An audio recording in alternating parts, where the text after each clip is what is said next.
peeps, Psychically Ann here. You are listening and watching Morning Thoughts. This is just going to be a real quick Morning Thoughts. I know a lot of you have heard about the tornado that touched down in Ocean Isle Beach, where my shop is and where my son lives. We are all okay. Thank you for everybody checking in.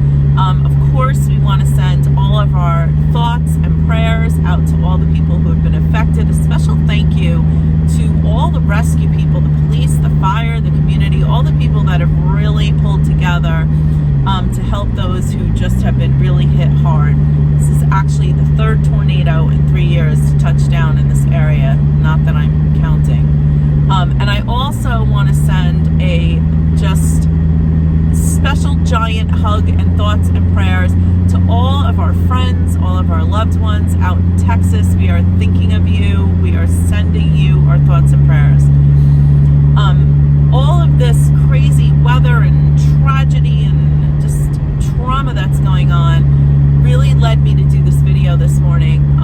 I was talking to a client of mine this week who had a horrible loss, and we were having this conversation that I honestly have quite a lot with people who have suffered a loss or a trauma, and that is that sometimes they really are not getting what they need because people are not listening to what they need. They're telling them what they need, right? So it's human nature when we see suffering, when we see loss, we want to jump in there and we want to fix it, right? I did it that night of the tornado. I was actually listening on a scanner, so I knew minute by minute what was going on, and I said to my husband Kyle, I'm like, we should get in the car and we should go help.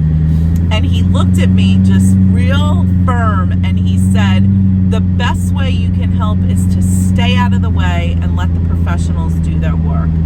And that really just hit me because it made me think about how even when you have an awareness, right, it's still your initial reaction to jump in and help. And this is what happens a lot when people have had traumas and losses. The people around them love them and care for them, and they want to jump in and help. But the best way, and I really, really want you to hear this, and I want you to share it with people that need to hear this, the best way to help somebody who's been through a trauma or a loss is to say, what do you need?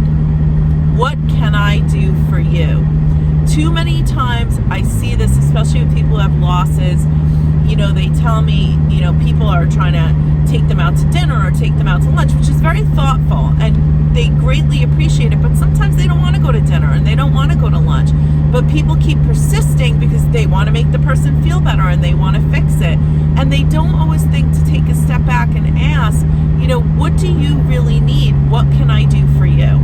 So I just want to share this quick tip with you. There's so much craziness going on in the world. There's so many people who are just suffering losses and going through traumas.